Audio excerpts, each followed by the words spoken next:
Shalom! Você está no canal Sou Peregrino na Terra. Eu sou o Pastor Marcelo e nesse vídeo eu quero trazer para você um tema interessante. Pobre de espírito, a palavra hebraica para pobre. Você consegue compreender o que Yeshua falou em Mateus capítulo 5, verso 3? Fique conosco até o final desse vídeo e você poderá ter a compreensão do que Yeshua falou naquele texto, naquela ocasião. Vamos para a introdução. Nesse vídeo eu quero mostrar como uma palavra no hebraico pode nos fazer entender o sentido de uma mensagem de Yeshua. Muitas vezes podemos tirar conclusões em um texto por não entendermos o contexto da língua e da cultura. E aí a nossa conclusão acaba sendo uma conclusão errada. Esse estudo que eu estou dando para você agora em vídeo, ele está em texto no nosso blog, souperegrinonaterra.blogspot.com.br. Vamos continuar. Então vamos ler o texto de Mateus capítulo 5, verso 3. Ele diz assim: Bem-aventurados os pobres de espírito, pois deles é o reino dos céus. Vamos entender então um pouco desse contexto? Inicialmente, devemos compreender que esse é o texto das bem-aventuranças, você conhece, registrado no Evangelho de Mateus capítulo 5, versos 3 a 12, e também em Lucas capítulo 6, versos 20 a 23. Vamos falar sobre essas duas passagens daqui a pouco mais. O termo bem-aventurado vem do latim beatus, que quer dizer abençoado. Segundo o novo comentário bíblico do Novo Testamento da editora Central Gospel, as bem-aventuranças englobam três elementos: um discurso de bênção, a qualidade da vida do discípulo e a razão pela qual alguém é considerado abençoado. Esse é o contexto que geralmente é entendido, geralmente ele é observado desse jeito. Só que eu quero trazer para vocês algo mais profundo, algo que vai além dessa superfície. Vamos então continuar. No quadro em foco, na página 23 da mesma obra mencionada, no novo comentário judaico do Novo Testamento, diz o seguinte sobre a palavra bem-aventurado no grego makarios. Ela diz o seguinte: a raiz dessa palavra grega é mak, que significa grande ou comprido, mas também significa afortunado ou feliz. Essa palavra da literatura grega foi usada na Septuaginta, que é a tradução para o grego do Antigo Testamento, e no Novo Testamento descreve o tipo de felicidade que nos é dada quando recebemos a graça divina. A palavra também pode ser utilizada pode ser traduzida, por feliz. Ela é bem específica no Novo Testamento. Deus é aquele que abençoa e dá graça às pessoas. Então isso é o que está no quadro lá nesse livro que nós mencionamos. Vamos então dar continuidade. Esse mesmo livro, ao comentar Lucas capítulo 6, verso 20, que é uma passagem com um assunto paralelo a este que nós estamos tratando, diz o seguinte: embora Yeshua, Jesus, estivesse falando com toda a multidão, as bem-aventuranças dos versículos 20 a 23 são direcionadas aos discípulos, talmidim, ou seja, aqueles que são seguidores, aqueles que o acompanham, aqueles que estão junto com eles, porque a palavra talmidim é aquele que segue o mestre de perto, tão de perto que ele chega a ficar sujo das poeiras das sandálias do seu mestre. Em outra ocasião eu trago uma explicação, um vídeo explicando melhor sobre a palavra talmidim. Mas voltando, bem-aventurados quer dizer felizes, e diz respeito ao regozijo e ao benefício especial que vem sobre aqueles que experimentam a graça de Deus. De modo geral, os talmidim, os discípulos de Yeshua, não eram ricos.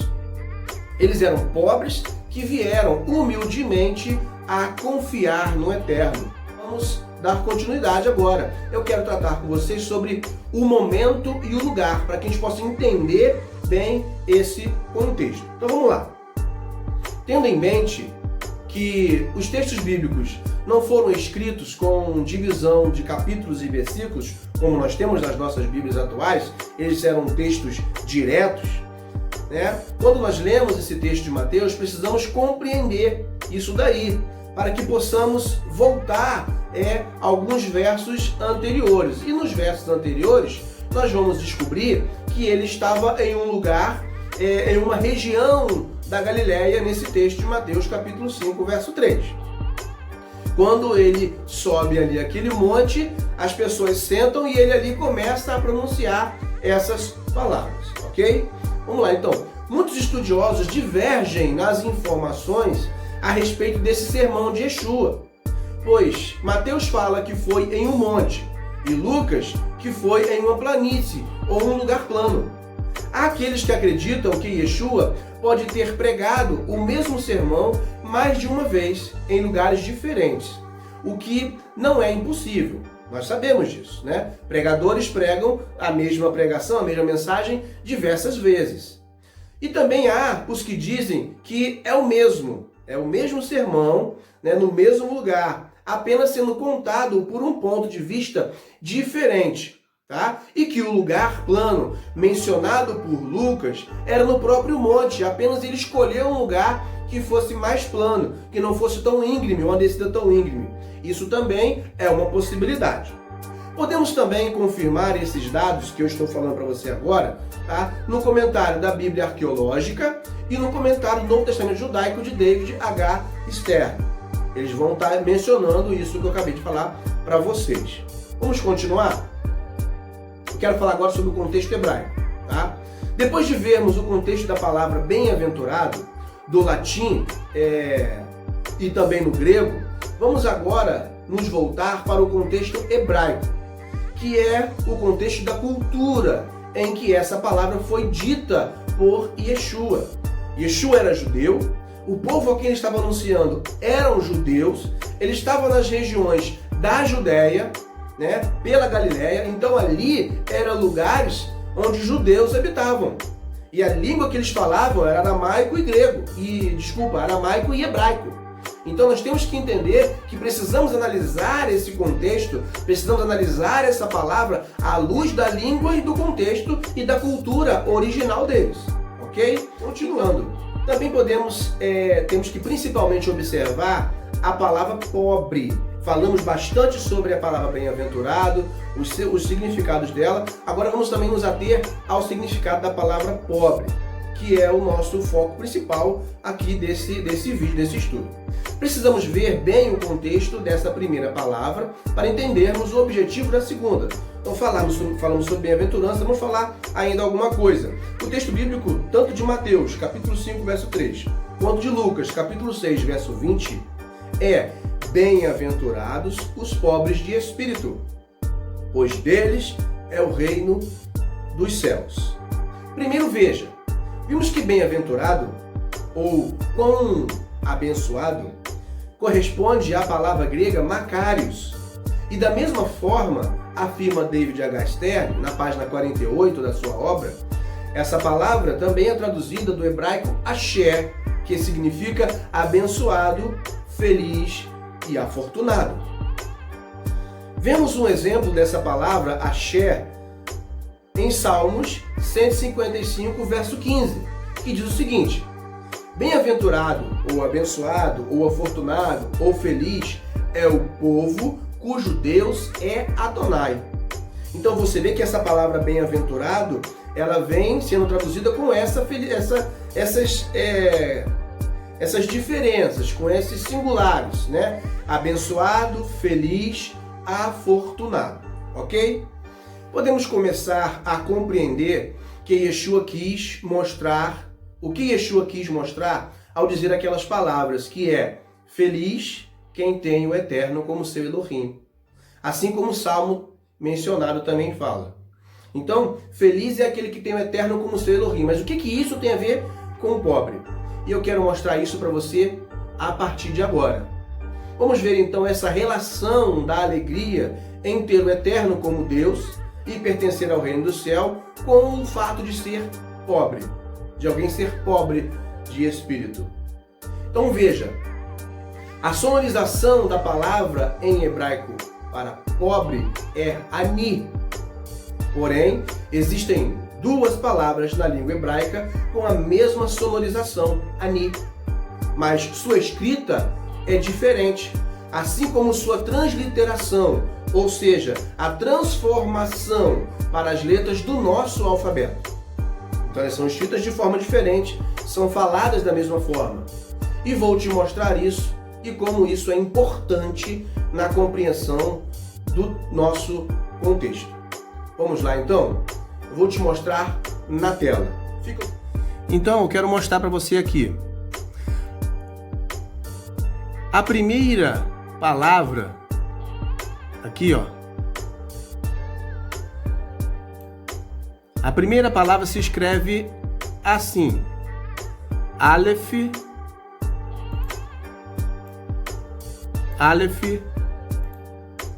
Nun e Yod, aqui, Yod, e se fala Ani.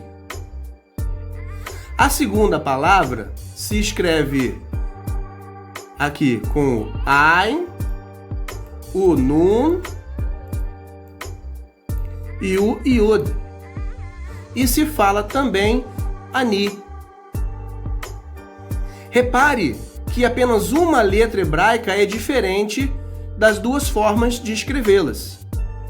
Essa letra é diferente.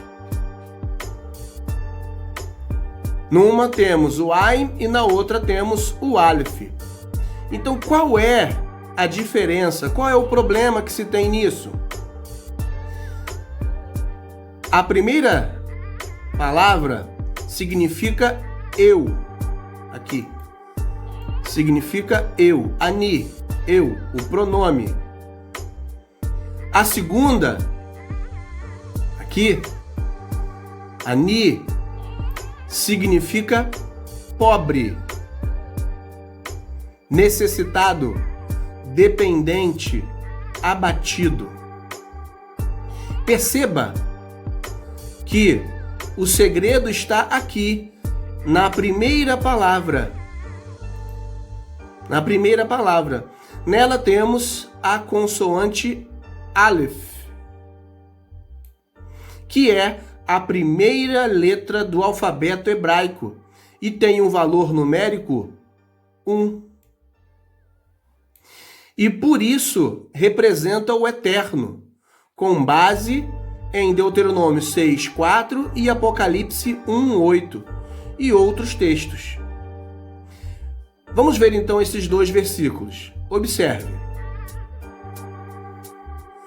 Ouve Israel,